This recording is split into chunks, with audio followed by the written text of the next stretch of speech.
Hi everybody, this is Agnes from Sediment, and today let's taste Australian wines beyond Shiraz Chardonnay and Cabernet Sauvignon. Yes, there's so much more to it though. Yeah. So much more to it. For many, Australia is associated with Shiraz, Cabernet Sauvignon, and perhaps Chardonnay. However, those more into wine might know that Tasmania is an exciting region to look for bottle-fermented sparkling wines, as well as Pinot Noirs. Some are really excited about Hunter Valley Semillon, which can age for decades. In my most recent video on how to start your wine journey, I mentioned the importance of traveling to winemaking regions for wine exploration. And one of my arguments was that the wine scene within a region or country is often completely different from what gets exported or discussed on international platforms. I have never been to Australia, so I am not as familiar with the local wine scene. However, it has been on my bucket list for quite a while now. But the beautiful thing about passion is how it connects people. And some time ago, the creators behind the YouTube channel Wine for the People reached out to me offering to send Australian wines they are very excited about.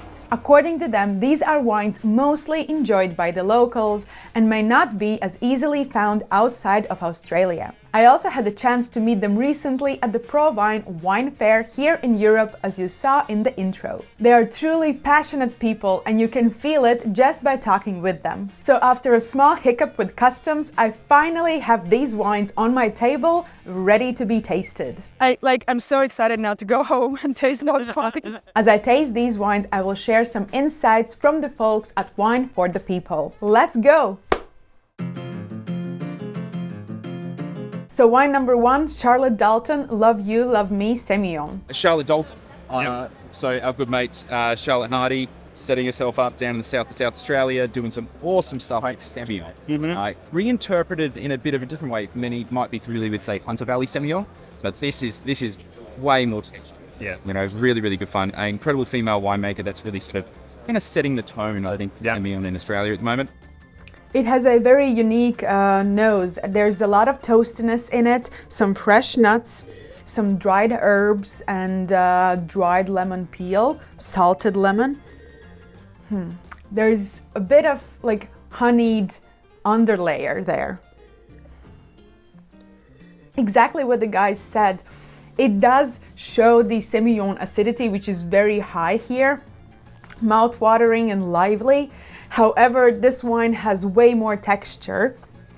It has slight grip as well, and there's a lot of creaminess to it. Apparently, the wine has been aged on its lees for a long time and with frequent batonnage, so that would explain the creaminess and the mouthfeel on the palate. It's not as skinny or bony as sometimes Semillon from Australia, especially Hunter Valley Semillon, can be.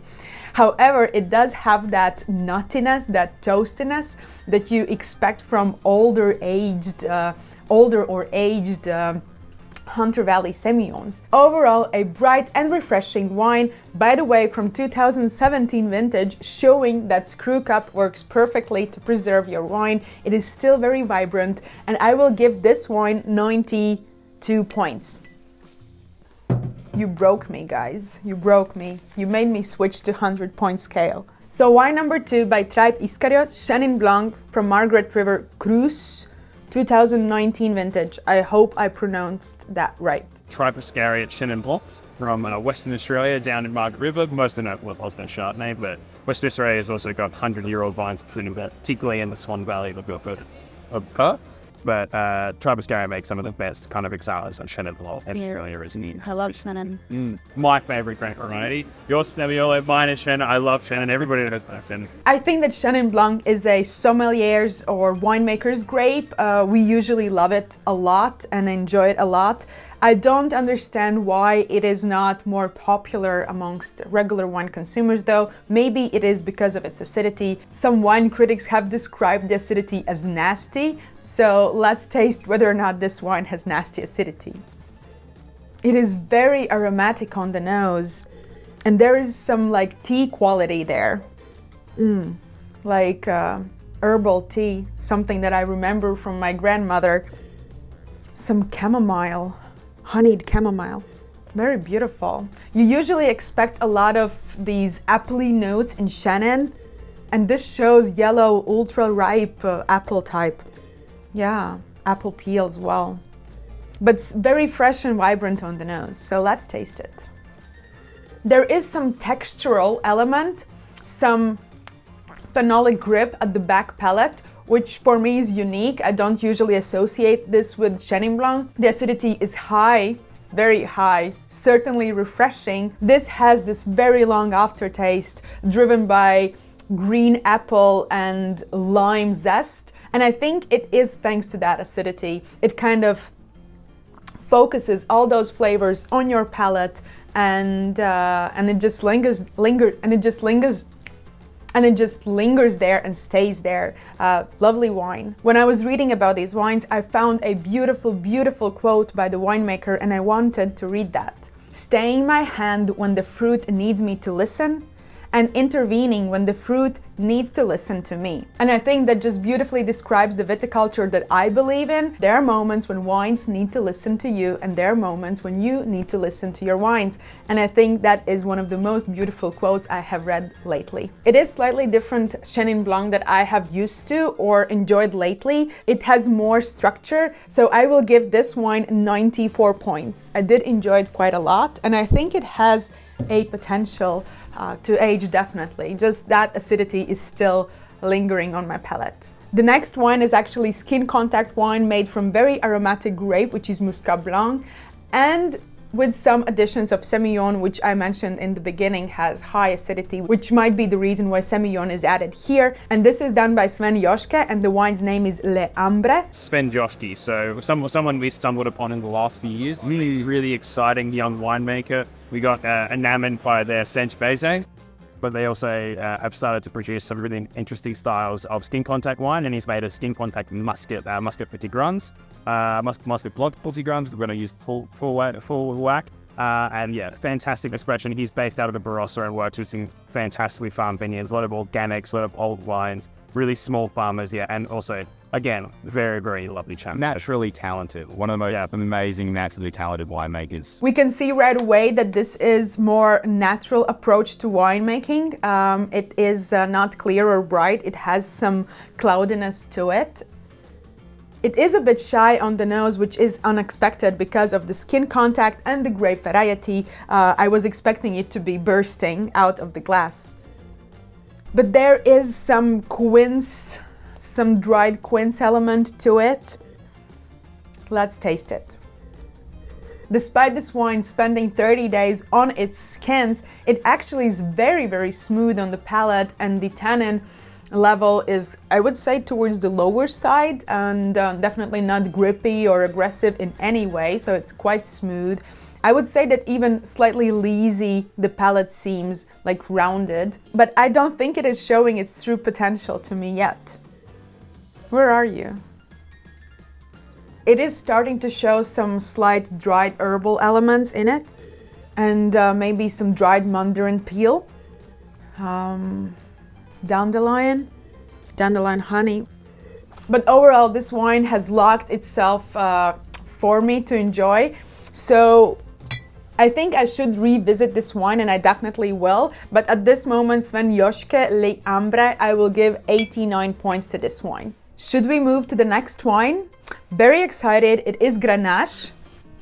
Blewitt Springs Grenache from old vines from McLaren Vale. Vanguardist Grenache. So it's McLaren Vale Grenache, an incredible vineyard, old bush vines, but he's aging them in, large format Slovenian oak, and has this like Nebbiolo style tannin to them. And it's absolutely hands down some of the best Grenache in Australia. So really exciting, beautiful wines. And Michael, the winemaker, is one of the stellar chaps in the Australian industry as well. I mean, what a nose. This is so intense. Wow. And it is like this plump red and black blue fruits, blueberries, blackberries, wild forest berries. Yes, that kind of plump fruit that is just bursting and ready to be picked. It's not jammy, however, the fruit is really ripe, and there's not a lot of that spiciness or earthiness there. It is very kind of fresh and summery. Let's taste it. It has that sweetness of fruit that I so often associate with Grenache. So this is beautiful. And Grenache can sometimes have tannins too low or on the lower side, but here they are beautifully managed. They have that kind of slight gripiness and kind of sticks to your palate, plays with it, adds beautiful structure.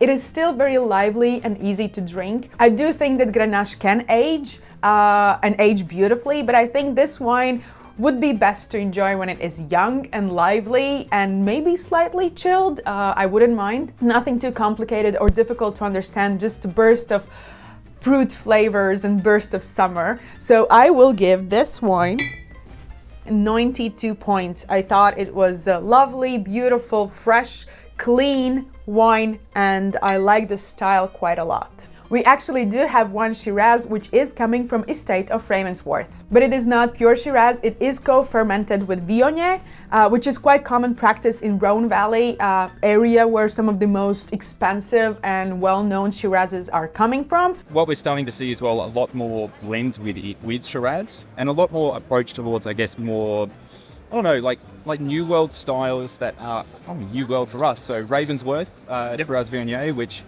Brian does an absolute incredible job. Been massive fans of his stuff on the show that really almost mimic French styles that kind of trick people up sometimes. Yes, indeed. It is much lighter in color that I would probably expect from Shiraz to be. And Shiraz usually has this deep and violet type of color. This one is definitely medium density and has some garnet hue to it. And this one is also filled with a lot of plump fruit, but it is crushed, that it is not fresh, just picked off the bush, but it's kind of harvested and stayed on the table under the sun for a while. So slightly oxidized, slightly bruised. And I have tasted some red wines that have been co-fermented with some white grape varieties, or there have been white grape varieties added to the wine later on. And I have never been able to pinpoint that there has been presence of white grape in the wine. Here, maybe it is because I know, and it's not a blind tasting, but here I would want to say that I feel the presence of Viognier, because Viognier is a very unique and aromatic grape variety, and it adds that kind of floral note, that kind of peachy or tropical stone fruit character to it, which you will rarely find in Shiraz if it is monovarietal grape. Let's taste it. Don't give me this wine in blind. I mean, I would be so confused. It is so fresh and so light, and it almost has the texture of a white wine. I mean, Shiraz usually has beautiful tannin, but it is very soft and balanced and kind of ripe. But here the tannin is towards the lower side, and it's more playful, sometimes as you would expect from white wines that has been aged on their skins for a while. And I served this wine at a temperature that I usually serve my red wines at, and when I tasted it, I wanted it to be colder. So it says to me that this wine acts more like a white wine, which is interesting. I want to taste it again just to make sure. It does have those plump red and blue fruits on the nose, and it also has that peachy nectarine type character for sure. But it acts as a white wine on the palate. What a chameleon.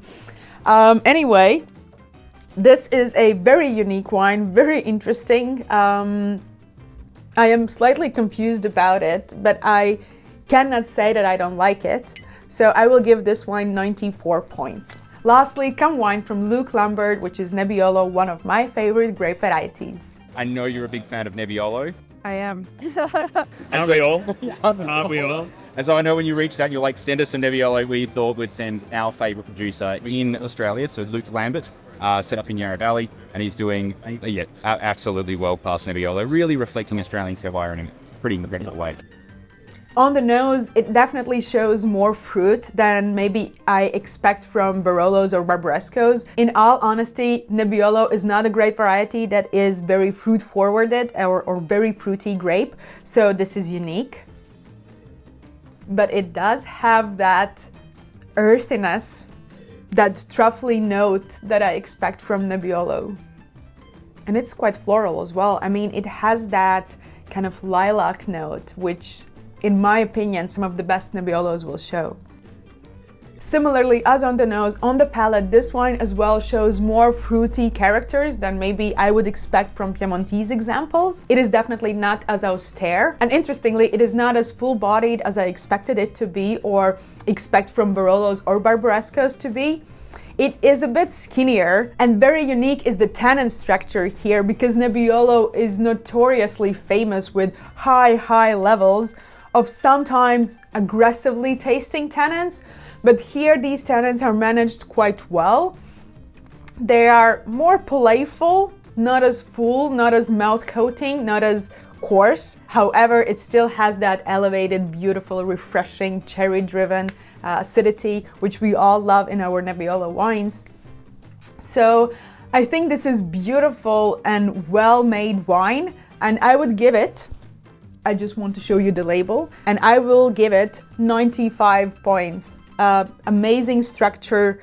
What a beautiful and exciting tasting that was. And these wines show how diverse can wine world really be. And sometimes it is worth to stay open-minded and look beyond what you have read or tasted, when in fact wine world has so much more to offer to us. Thank you guys from Wine for the People, and if you have not subscribed to them yet, make sure you do. As you saw, wine world is super exciting, so make sure to watch my other video on how to start your wine journey right now, where I share 7 tips.